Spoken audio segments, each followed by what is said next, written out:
Was it all a dream or was it real? What in the world is going on? These Inception vibes are all over this episode, but let's talk about it. My name is Brandon Keith Avery, and this is just my opinion.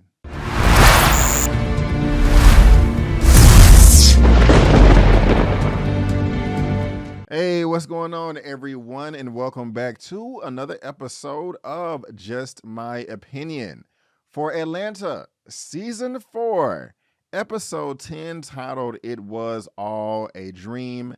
Inception of a Dream becomes into one, either that or about Biggie Smalls. Guys, can you believe it? We're at the end of this glorious show. This is the season finale. Hopefully, we will still get some after this, but hey, who knows? I am crossing my fingers. If this is your first time finding me and you happen to like the video, also please give me a thumbs up and subscribe to the channel. And of course, this will be spoiler filled. I'm going to spoil this up, down, left, right, in, and out as if you've already seen it. But just like the synopsis of this episode reads, Inception of a Dream becomes into one. That is exactly what I was thinking before I saw this episode. That is exactly what I have right here in my right hand, Inception with Mr. Christopher Nolan. Now, I did say to myself after speaking with Elliot with Movie Files, after we were recapping episode 6 that had to do with Al, Paperboy Alfred, that this may tie into season 1, episode 1, and I was going to watch that episode before I saw this. But I'm not, because I forgot to be honest with you. I just remembered after I already started recording. I was like, wait a minute, I was supposed to watch season 1, episode 1. But we're here, and we just going to keep on going. But, man, at the very beginning of this, I was saying to myself, there is something awry. There is something going on, and I am very, very eager to know, very eager to find out. But before we get there, I will say that my expectations going into this last episode, the season finale, the series finale, is I just wanted to see all of the characters together. I wanted Van, Al, Ern, Darius, all to be together. Even if Lottie was there, that would be nice. And Lottie wasn't there. She was in the snipe hunt episode. What was that, number 7? I can't remember exactly what order, but I thought that was going to be the conclusion for Van and Ern, but it's not. You know, we got to see them in this episode as well, and we were episode 9 focusing strictly on Al. I was thinking, okay, is this going to be like a solo Darius episode? Yes, I do want to see him, and he did have his little solo outing in this episode, which was great, and that we're definitely going to be getting into that. But not only did we get Darius in this episode kind of by himself for most of it, for the duration, we also got the whole gang, and so that really does make me happy. It really does make me satisfied. But as we're at the very beginning of the episode, and I love those samurai swords on top of the fridge, you know that something is going on with Darius, and it's focusing on him, and he's listening to that music. And the name of the music I couldn't remember, but Skyscraper is by Bruno Nicole playing. I don't know who that is. First time I saw that, I thought that said Bruno Mars, but that's not correct at all. But we got this Judge Judy, and at the time, I don't know what's going on, but I do recognize this right here. Popeyes, I have not had Popeyes in quite some time. You know, the last time I had some Popeyes was, I think, the chicken sandwich craze. You know, it was a good sandwich. You know, I don't think it was as good as everybody made it out to be, but it wasn't nasty. I definitely did enjoy it, and if I think of Popeyes again, I'll get the sandwich again. I may get it now just because we're looking at it, but, you know, I just, Popeyes, oh, they're checking for Popeyes. And it's just interesting how it kept popping up on this episode. It popped up on TV, and it also popped up as they're trying to go to this black-owned sushi restaurant in Atlanta. Now, myself, I'm just not a valet guy. I mean, I've valeted before, but I've probably valeted in my life less than 10 times and maybe less than 5 times. I don't know. It's just, that's just me. That's just who I am. But at the same time, I would be severely frustrated if I pull up to a place and I'm trying to valet, but I got to park my car and then give them the keys. What's going on with that right there? That does not make any sense. But I am glad that they have a good attitude right now as they're trying to go into this old abandoned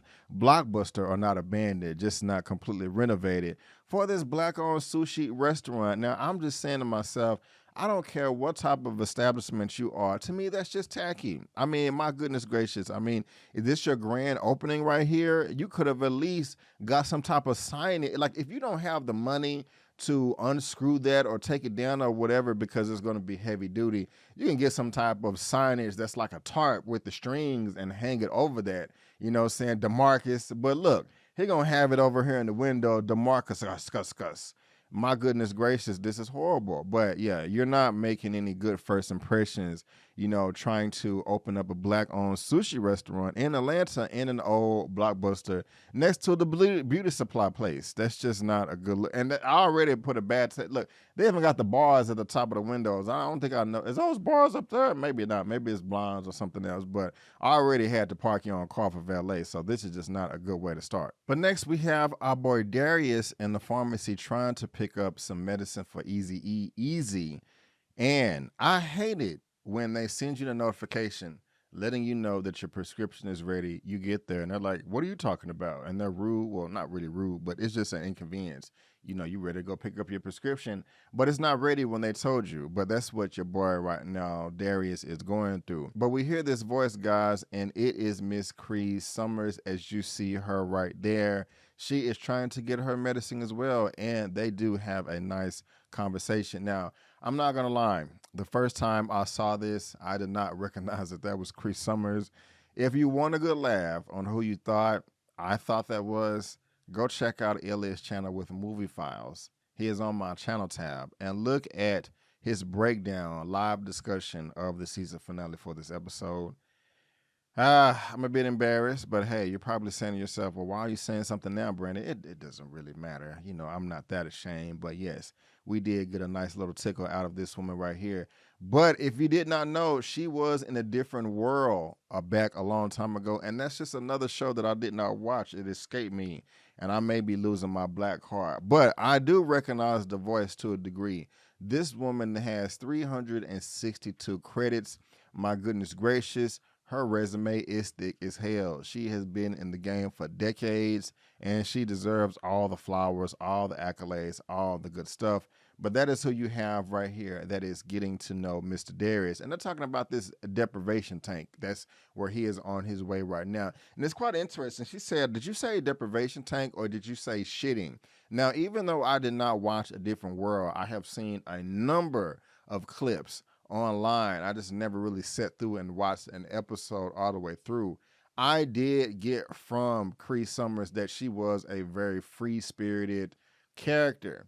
And that's the exact vibe that we got right here in the pharmacy between the two of them, because that's the compliment that he gave her when she left. But these two right here resonate. They are able to relate to each other and have a lot in common, in my opinion. If he was a little bit older, they will probably be dating. I don't know. That's just kind of the vibe I got. You can let me know in the comment section if you agree or disagree. He was prying a bit, asking what type of medicine that she was taking, but I do like the exchange between them. I do like their energy. Just saying, you know, hey, I do this quite often, but I had to back off because it can get quite realistic at times. And nightmares and lucid dreams are no joke. You have to be careful when you're delving into those type of things. I've never done a deprivation tank before. I'm not necessarily saying that I'm opposed to it. You know, maybe I'll try it someday, but you know, right now I'm not excited about it either. But I like everything that they had going on. And he telling her that, hey, my trick is that I think of a thick Judge Judy. What? You mean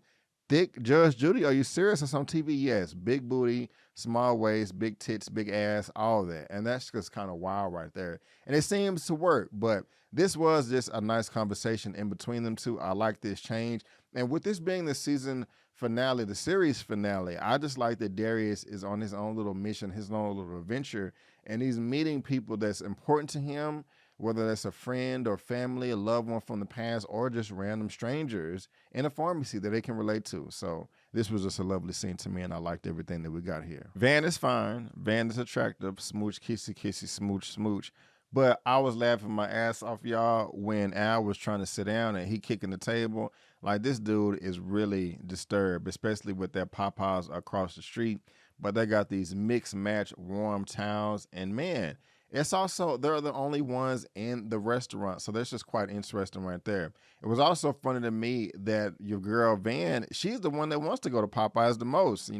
Earn is trying to be nice to her, like, oh, I thought you wanted to come here. She's like, I do, but I'm tempting to go get this Popeyes drive-thru. That's why I'm faced the opposite way. But this is funny to me, and I can't wait to have this conversation with y'all about the authenticity of this restaurant with your boy Chef Kenny and them talking about sup and all this. It's just really silly. I mean, I respect the effort, but at the same time, it is very cringe. You guys let me know what you think about all that. Now, this next scene right here with your girl London, look at those eyes a bucking. I don't know, it's something about her that is fascinating and scary at the same time. But as I was saying earlier, your boy Darius is on his little mission. He is on his little adventure, trying to mind his own business, but you got this girl London, a troublemaker. Somebody that is just wild as hell, that is trying to get him caught up. And when I was watching this, what I was thinking, I was just saying, like, okay, this is the conclusion of the show and these characters' arc, and we're going to see where they end up by the end of the episode. Darius is just trying to do his own thing and be at peace, but you have somebody from his past that is trying to bring him back and get him in trouble. Now, London may be the nicest person in the world. I may be assessing this whole situation completely wrong, but he was on the straight and narrow trying to avoid her, and she was like, no, I want to catch up. But as soon as they get in the car, she pulling out a blunt. Hey, do what you do, but I was just saying to myself, this is just one of the number one reasons why I do not ride with people unless I really, really just, I mean, I've, of course, a lot of people just like, yeah, I just don't get in the cars with random people either. This is not a random person. He knows her. But still, there have been plenty of times to where I have taken my own car just come in the past 10 to 15 years because you just never know what'll happen. And I want to be in control of my own destiny. I want to be able to leave and go when I want. But your girl London, she got the alcohol, the vodka in the water bottle. She got the blunt, and she getting pulled over here by the police. And this was funny. This was funny, and it was interesting because I just knew they was going to jail, but she was just able to talk her way out of it. Now, I did not pick this up the first time about the homeboys in outer space, but the fact that she was able to walk the line and get out of this was amazing to me. But I knew something was crazy. I was like, okay, this dude must be dreaming. She just not gonna pull the gun. She not that effed up. Pull the gun out and then run over pedestrian and then get out the car. Like, come on, like something's going on. Darius got the gun. Oh! And man, he is dreaming. He is in the self-deprivation tank. My goodness gracious, we all know that he was super duper happy to wake up. That is horrible. Nightmares suck, and I don't wish it upon anybody. But it is entertaining. But I'm laughing my ass off because he's still dreaming. I mean, this dude talking about, hey, why don't you go get some tea and you can rest in the tea room while I get some tea for the tea room. And they're talking about tea room as well. This dude is crazy and screams at the woman and gets thrown out of there. I was laughing my ass off because that just really does seem like something that Darius would do. But like, what was y'all thinking right now? That y'all know that he was dreaming when London was going crazy and all that? I didn't until she pulled the gun because that's just too obscure, But I do want to hear from you. Chicken skin salad. Have you ever had it before? Let me know. Now, Darius was getting this text, but this is very sad and dark to me right now. Look at his face. Look how concerned he is. He never looks like that. So he's seeing somebody that's important to him. And I'm really assuming that it's his brother. And I really wish that we could have got more about their relationship and how good or bad it was. But that Darius is very affected by this. And I wonder if, I'm thinking that the relationship wasn't that great towards the end, because to me, Darius seemed very remorseful. He seems very guilty, like he wasn't there, like he was supposed to be. Somebody is playing guilt trips on, each other right here, and it's interesting. But I knew that he was dreaming because it was just weird. We never, in the whole show, all 4 seasons, we never got any type of information as far as Darius' family. But as soon as we're right here, and he says, I miss you, man, you notice that you can see the body. But the next shot, he stepped away, and I was like, okay, that's just a visual representation that, he's not really there. So I was pretty confident that he was dreaming at this point in time, especially when he was like, I miss you, how's mom, how's dad, and was laughing to himself, and then pulled up the picture. And we heard Judge Judy in the background all the time, and I was like, okay, she's going to be the thick Judy, and that's exactly what it was. And, he pops up, damn, and he's still in the self-preservation tank. And he's still in the self-preservation tank screaming, losing his damn mind. Yeah, how much of this episode is he dreaming? How much of it is real? We won't know We just won't know. Now, I do not blame Al for getting frustrated, having to go to the gas station bathroom. I would have left too. But we got the poisonous blowfish coming out. And this is definitely what I want to hear from you guys. DeMarcus, the owner, comes out to the establishment, and he is on this power trip move, talking about black people and how you don't serve your own. And of course, Ern was talking about that earlier. But does he have a point? He said the statement that, okay, a couple of weeks ago, there was a movie theater around the corner, 2 blocks away, playing Queen and Slim, and black people was hyped up on their nationalism and came supporting the restaurant, but then was talking trash on Yelp. And that's horrible. We don't trust each other. He went into this speech talking about you can't trust a New York nigga. You can't trust a Chicago. They slimy and they shady. And you're going to Popeyes and you won't even support your own because, yes, you know, Popeyes is not owned by black people. It is owned by some Italians, but they do use the black aesthetic, you know, black figures in the marketing to help sell the product. But my thing is this, man, DeMarcus, you can't get mad at them for not wanting to support you. They're there. Okay, they are there and they tried, but you got some janky warm towels and you don't got no bathroom and you got Blockbuster signed at the top of your window. Now, again, it is interesting though, because he did school them on how sushi is prepared, room temperature, and your bare hands and all that. And they didn't know that. So I don't know. Talking to Struggles like the other day about this as well on Elia's channel. And she was saying, because if we saw some Asian people in there serving it at room temperature and preparing it with their hands, we would have no problem. But because it's black people, great point. I see you, you know, but at the same time, his place is kind of janky, you know, and hey, nobody, I mean, I'm just not craving no poisonous blowfish, you know what I'm saying? But your boy DeMarcus was upset. He was really upset and was about to kill him. You know, like talking about lock the door. What is going on? Talking about that's the future and all that.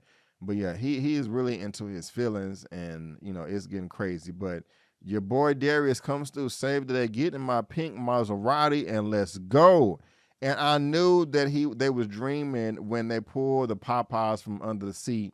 And man, look at your boy Al. This dude looks super duper happy as hell. And I'm happy for him too. I mean, damn, I kind of want me some Popeyes, just seeing how thrilled he is, because he been craving it all damn episode. And so that's just like the perfect way to end it. I love this. And this dude Darius thinks that he is still really in the tank. And they're trying to tell him he not, because he stole the pink Maserati. But guys, is he dreaming? Is he not? They go outside and try to smoke some weed. And Judge Judy is on the screen. And I think he's dreaming. I think this whole episode he was dreaming. And I think he got what he wanted. He closed his eyes. He kind of chilled and smiled and, you know, a little happy joy face. Look at it. There it is right there. And so, I don't know. And now I've changed my mind. Was it real?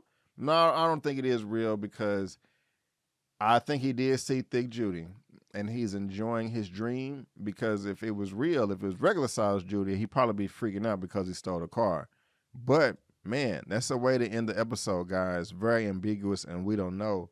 But like I said, got them Inception vibes all over it. I really do think that we're going to continue to see more Atlanta. I don't think this is just going to be it. I don't think they're just going to cut it off. That would be a shame. But if this is the end, I thought this was a great way to end the season, to end the series, because we got all the characters together, and at the same time, that's all I wanted. That's all I really wanted. And so, guys, that is right there. It was all a dream. Inception of a dream becomes into one. Either that or about Biggie Smalls. Atlanta Season 4, Episode 10. Please subscribe to my channel. Help me get to 50K. If you do subscribe, you will get movie reviews, spoiler movie reviews, a series reviews, a weekly movie news roundup show. I cover the hell out of Black Panther Wakanda Forever. I literally have like 6 reviews and recaps on my channel. So check that out. You're going to get all of this stuff right here. But guys, again, I just want to thank you so much for tuning in. And before you go, don't forget that my name is Brandon Keith Avery. And that's just my opinion. Peace.